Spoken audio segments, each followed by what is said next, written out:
Good morning student. मैं Seema Kotwal, assistant professor, government college Ajmer.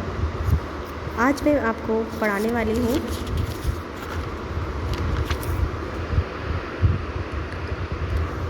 Classification of entrepreneurship. First chapter है जो अपनी entrepreneurship fundamental of entrepreneurship book का ये फर्स्ट चैप्टर के अंदर इसका टॉपिक है क्लासिफिकेशन ऑफ एंटरप्रेन्योरशिप। इसके पहले वाले जो 2 लेक्चर मैंने दिए हैं उसमें मैंने 2 टॉपिक कवर करवा चुकी हूँ। ये तीसरा लेक्चर है जिसमें मैं क्लासिफिकेशन ऑफ एंटरप्रेन्योरशिप पढ़ा रही हूँ बच्चों। तो हम इस क्लासिफिकेशन के अंदर हम पढ़ रहे हैं कि एंटरप्रेन्योरशिप का क्लासिफिकेशन किस प्रकार से हुआ। उद्यमिता अनेक प्रकार की होती है। इनके अनेक रूपों एवं प्रारूप को देखे जाते हैं और इन्हीं प्रारूप के बारे में हम आज पढ़ने वाले हैं।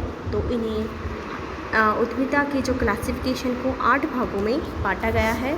सबसे पहला भाग है इसका अंदर सबसे पहला जो इसका पार्ट है classification on the base of business activity, and second है classification base of ownership, and third है classification based on nature, and fourth है क्लासिफिकेशन बेस्ड ऑन साइज।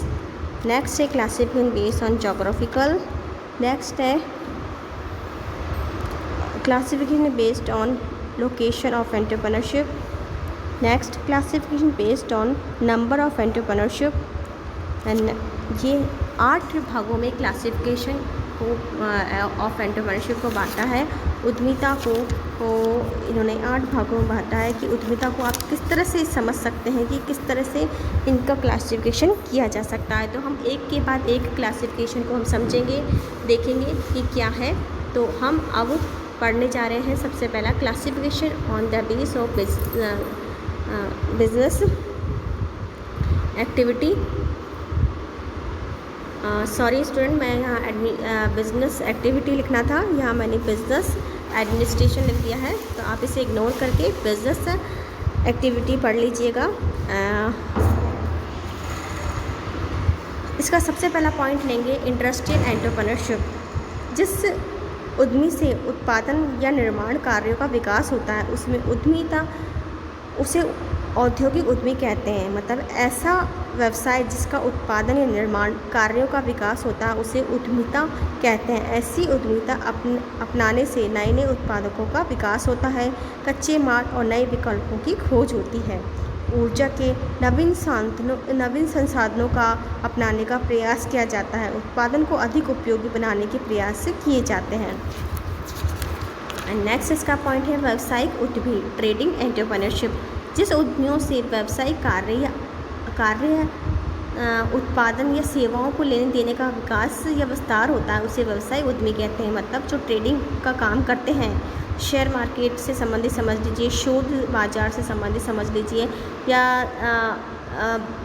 बाज़ारों की खोज समझ लीजिए, बाज़ारों में उत्पादों सेवाओं की मांग का अनुमान लगाते हैं, उसे बाजार क्षेत्र में विद्यमान ग्राहकों में अपने उत्पादों सेवाओं की मांग में वृद्धि करने का प्रयास करते हैं। इतना ही नहीं, ये वह नए बाजार क्षेत्र में अपने उत्पादकों और सेवाओं की विक्रय हेतु सभी आवश्यक प्रयास करते हैं। ऐसे उद्यमी से न केवल देश के भीतर बल्कि अंतर्राष्ट्रीय बाजार में भी उत्पादकों सेवाओं के लेन देन का विकास होता है। एंड नेक्स्ट इसका सर्विस एंटरप्रेन्योरशिप। सर्विस एंटरप्रेन्योरशिप क्या होती है? जिस उद्यमियों से सेवा क्रियाओं का विकास एवं विस्तार होता है उसे सेवा उद्यमिता कहते हैं। इस उद्यमिताओं के द्वारा सेवाओं की प्रत्यक्ष उत्पादन एवं वितरण के कार्यों का विकास एवं विस्तार होता है। जैसे बैंक, बीमा, परिवहन, कुरियर, संचार व्यवस्था, मनोरंजन आदि क्षेत्र ऐसी सर्विस एंटरप्रेन्योरशिप के अंतर आते हैं। Next agriculture entrepreneurship.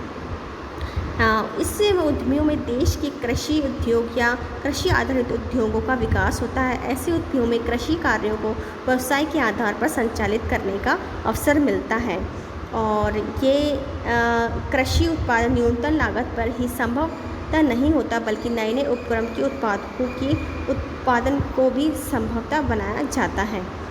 तो नेक्स्ट है इसका कंपोजिट और बिजनेस एंटरप्रेन्योरशिप। जिस उद्यमी को क्षेत्र उत्पादकों के उत्पादन से संबंधित तक के कार्यों तक विस्तृत होता है उसे मिश्रित या व्यवसायिक उद्यमी कहते हैं। ऐसे उद्यमियों के अंतर्गत उद्यमीकर्ता उत्पादन की कल्पना करते हैं, उसे उत्पादन के व्यवसाय करते हैं, तत्पश्चात उसके प्रभावकारी विपणन की व्यवस्था भी वह स्वयं करता है।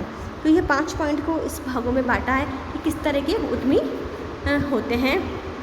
एंड नेक्स्ट इसका जो टॉपिक है वो है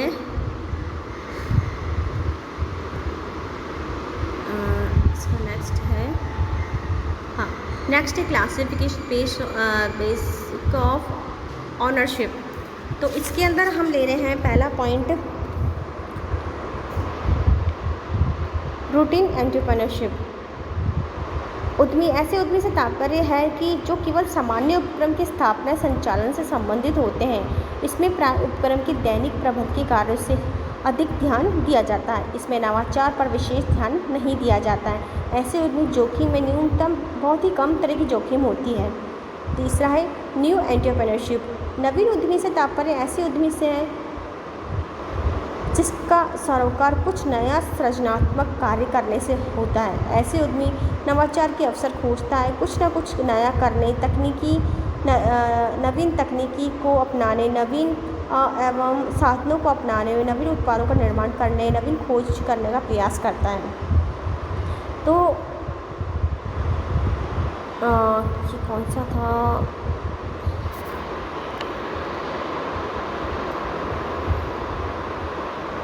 हाँ ये वाला मैंने आपको समझाया था क्लासिफिकेशन बेस ऑफ नेचर के बारे में जो मैंने बताया, रूटीन एंटरप्रेन्योरशिप और न्यू एंटरप्रेन्योरशिप, ये दोनों के बारे में मैंने अभी आपको बताया। ठीक है, वो स्लाइड मेरी दूसरी आ गई थी।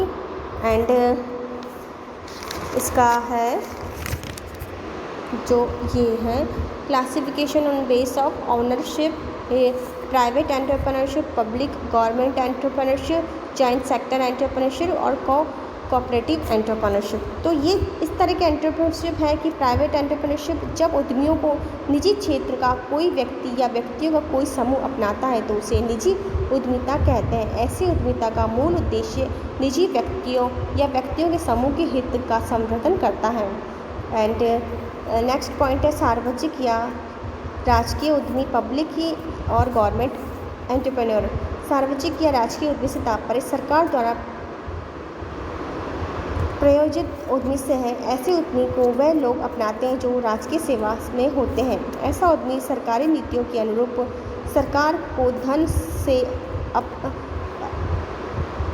से अपनाई जाती है। कई बार तो विद्वान राजकीय उपक्रम के नया उत्पादन या व्यवसाय प्रारंभ कर उद्यमी को अपना लेते हैं।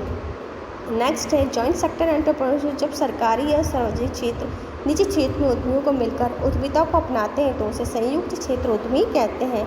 ऐसे उद्यमी निजी क्षेत्र के देश या विदेश या दोनों सार्वजनिक क्षेत्र के साथ साझेदारी करते हैं। एंड सहकारी उद्यमी कोऑपरेटिव एंटरप्रेन्योरशिप, यह कुछ सिद्धांतों के अनुरूप ऐसे कहते हैं कि ऐसा उद्यमियों को समान हित सहकारी उद्यमी वह है जो सहकारिताओं के सिद्धांत के अनुरूप अपनाई जाती है। इस उद्यमियों को समान हित रखने वाले व्यक्ति मिलकर अपना सकते हैं। ऐसा उद्यमी एक सबके लिए और सब एक के लिए ही भावना से संचालित की जाती है। फलतः ऐसी उद्यमिता से उद्यमियों के पारस्परिक हित के कल्याण का मार्ग प्रशस्त करते हैं। भारत सरकार ने सहकारी उद्यमियों को विशेष कर जैसे दुग्ध उद्योग, मुर्गी पालन, कुटिल और लघु उद्योग, ये सारे उद्योग सहकारी उद्योग में आते हैं। हाँ, ये मैंने आपको बता दिया था, पर स्लाइड मेरी दूसरी आ गई थी बच्चों, तो ये वाले एंटरप्रेन्योरशिप मैं बता चुकी हूँ। स्लाइड मेरी मैंने उसमें चेंज हो गई थी, आप इसको ध्यान से देख लीजिएगा।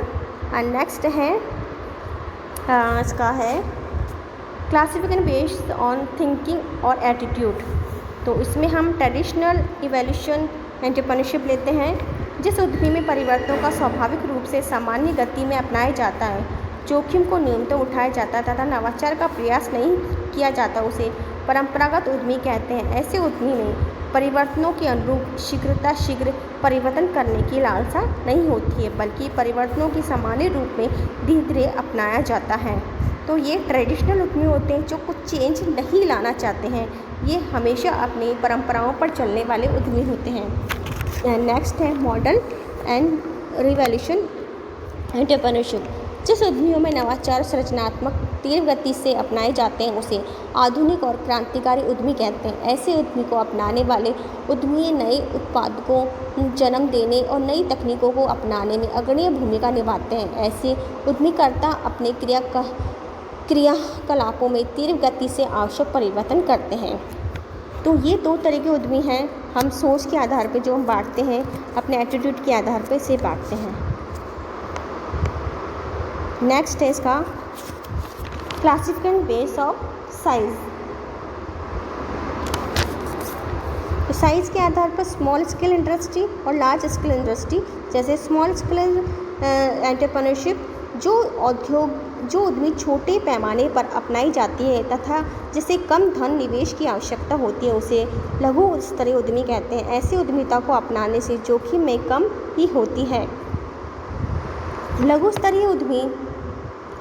नेक्स्ट है इसका लार्ज स्केल एंटरप्रेन्योरशिप। जिस उद्यमी को अपनाने में बृहत पैमाने पर उत्पादन होता है, जिसे काफ़ी लार्ज स्केल पर होता है, भारी पूंजी भी निवेश करनी पड़ती है, तो एक ये लार्ज स्केल एंटरप्रेन्योरशिप में आते हैं। तो इसे स्मॉल स्केल इंडस्ट्री और लार्ज स्केल इंडस्ट्री के रूप में हम इसे देखते हैं। नेक्स्ट है इसका classification base of location of entrepreneurship. तो ये यहाँ पर इसे बांटा है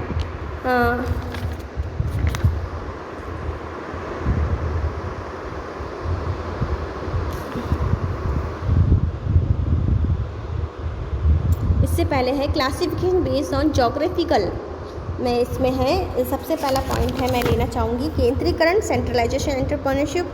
जब उद्यमियों में किसी एक विशेष भौतिक क्षेत्र या प्रदेश की ओर से अधिक आकर्षित होने वाली प्रवृत्ति पाई जाती है तो उसे केंद्रीकृत उद्यमिता कहते हैं। और जब उद्यमिता में देश और विदेश के सभी भौगोलिक क्षेत्रों की ओर आकर्षित होने की प्रवृत्ति पाई जाती है तो उसे विकेंद्रीकरण कहते हैं। तो सेंट्रलाइजेशन और डिसेंट्रलाइजेशन ऐसे एंटरप्रेन्योरशिप होते हैं जो इंडिया लेवल पे काम करते हैं। अपने उसे सेंट्रलाइजेशन जो अपने प्रदेश की ओर आकर्षित होते हैं वो, और जो देश विदेश की तरफ आकर्षित भौगोलिक स्थिति को देखकर अपने व्यापार को बढ़ाते हैं वो तरह के डिसेंट्रलाइजेशन एंटरप्रेन्योरशिप होते हैं। एंड नेक्स्ट है इसका classification base of location of entrepreneurship. तो इसमें है रूरल एंटरप्रेन्योरशिप और अर्बन। तो रूरल में है जो ग्रामीण इलाके हैं, ग्रामीण क्षेत्र में पाई जाने वाली ग्रामीण उद्यमिता होते हैं। जब ग्रामीण क्षेत्रों में नए उपक्रम की स्थापना की जाती है तो ग्रामीण उद्यमी कहते हैं। ग्रामीण उद्यमी अपनाने वाले व्यक्ति गांव में ही जन्म लेते हैं। यह आवश्यक नहीं है कि बल्कि आवश्यकता से इस बात की है कि ऐसे उद्यमियों के कारण गाँव के उपक्रम की स्थापना होती है, तो गाँव का विकास भी होता है ऐसे उद्यमियों की वजह से। नेक्स्ट इसमें अर्बन एंटरप्रेन्योरशिप। जब उद्यमी शहर की ओर शहर के क्षेत्र में अपनाई जाती है तो उसे शहरी उद्यमी कहते हैं। ऐसे उद्यमी शहर की नगरपालिका सीमा, डाक सीमा से विकसित होते हैं। ये शहरी क्षेत्र में उद्यमिता प्राय पूंजी प्रधान होते हैं। तो ये दो तरह के उद्यमी होंगे इसके अंदर। एंड लास्ट पॉइंट चल रहा है अपना उद्यमियों की संख्या, मतलब classification based on number of entrepreneurship. तो इसमें है अपन ले रहे हैं एकांकी उद्यमी इंडिविजुअल एंटरप्रेन्योरशिप। जब कोई अकेला व्यक्ति उद्यमिता को अपनाता है तो उसे एकांकी या व्यक्तिगत उद्यमी कहते हैं। ऐसा व्यक्ति कोई भी व्यक्ति अपनाता है वह अकेला व्यक्ति ही उस उद्यमिता को ब्रह्मा विष्णु महेश होता है, तो वह उपकरण का निर्माण संचालन की जिम्मेदारी उठाता है और सफलता की जोखिम का भार भी वह सहन करता है। नेक्स्ट है ग्रुप एंटरप्रेन्योरशिप। दो या दो से अधिक व्यक्तियों के समूह में मिलकर जो कार्य किया जाता है उसे उद्यमिता को अपनाया जाता है तो उसे समूह उद्यमी कहते हैं। ऐसे स्थापना प्रवृत्ति कहते हैं। तो एक ग्रुप में जो काम करके चलते हैं, व्यापार करके चलते हैं, ग्रुप एंटरप्रेन्योरशिप होता है। और जीवन साही सह उद्यमी, ये इस तरह की उद्यमी होती हैं जो पति पत्नी मिलकर साझेदारी के आधार पर अपनाते हैं। ये जीवन साथी सह उद्यमी कहते हैं। आज दुनिया में अनेक जीवन साथी हैं जो अपनी भागीदारी से उद्यमिता को अपना रहे हैं और सफल भी हो रहे हैं। है ना। और नेक्स्ट है इसका कोऑपरेटिव एंटरप्रेन्योरशिप, मतलब जो उद्यमी विद्वान संस्था को जन्म लेती है एवं विकसित होते हैं उसे निगमीय उद्यमी या एंटरप्रेन्योरशिप कहते हैं। आज कई देशों में संस्था के कई प्रबंधकीय कर्मचारी ऐसे हैं जिसे उद्यमिता की तीव्र भावना होती है और एक प्रबंधकों के समूह के रूप में इस भावना को उस संस्था में रहकर साकार के रूप देते हैं। तो ये जो मैंने आपको बताया कि कितने तरह के एंटरप्रेन्योरशिप होते हैं, अलग अलग तरह के एंटरप्रेन्योरशिप होते हैं, 8 भागों में हमने इसका क्लासिफिकेशन करा, फिर उनका सब पॉइंट हमने देखे। तो हर एंटरप्रेन्योर जो होता है अपनी अलग अलग भूमिका निभाता है, अलग अलग तरह का एंटरप्रेन्योर होता है, अलग अलग तरह का व्यापार वो करते हैं। तो मैंने आज आपको बच्चों इसके बारे में समझाया। तो आप अपनी बुक के अंदर फर्स्ट चैप्टर के अंदर अपने क्लासिफिकेशन ऑफ एंटरप्रेन्योरशिप को जरूर पढ़िएगा और समझिएगा कि एंटरप्रेन्योरशिप किस तरह का होता है, क्या किस तरह का वो भूमिका निभाता है अपने समाज के साथ, किस तरह के उनके नाम होते हैं, किस की वैरायटी ऑफ एंटरप्रेन्योरशिप या क्लासिफिकेशन ऑफ एंटरप्रेन्योरशिप में उनको बांटा है, अर्बन एंटरप्रेन्योरशिप, इंडिविजुअल एंटरप्रेन्योरशिप, हर तरह की क्लासिफिकेशन में उनको समझाया गया है कि हम एक ही नज़र से एंटरप्रेन्योर को देखते हैं कि बड़े इंडस्ट्री में काम करने वाला ही एंटरप्रेन्योरशिप नहीं। एंटरप्रेन्योरशिप हर जगह फैला हुआ है, हर जगह अपनी भूमिका को निभा रहा है, गांव में, शहर में, अपने अकेले हो के इंडिविजुअल के रूप में, ग्रुप के रूप में, तो हर जगह वो अपने व्यापार को बढ़ा रहा है, तो अपनी कुछ कला को दिखा रहा है, इनोवेशन को दिखा रहा है, तो एंटरप्रेन्योरशिप कहते हैं। अपना कुछ करने की जो क्षमता दिखा रहा है वो एंटरप्रेन्योर कहलाता है। तो आज के लिए बच्चों इतना ही। आप अपनी बुक के अंदर इससे ज़रूर पढ़िएगा और समझिएगा। कोई भी प्रॉब्लम आए तो आप ज़रूर पूछिएगा मुझसे। धन्यवाद बच्चों।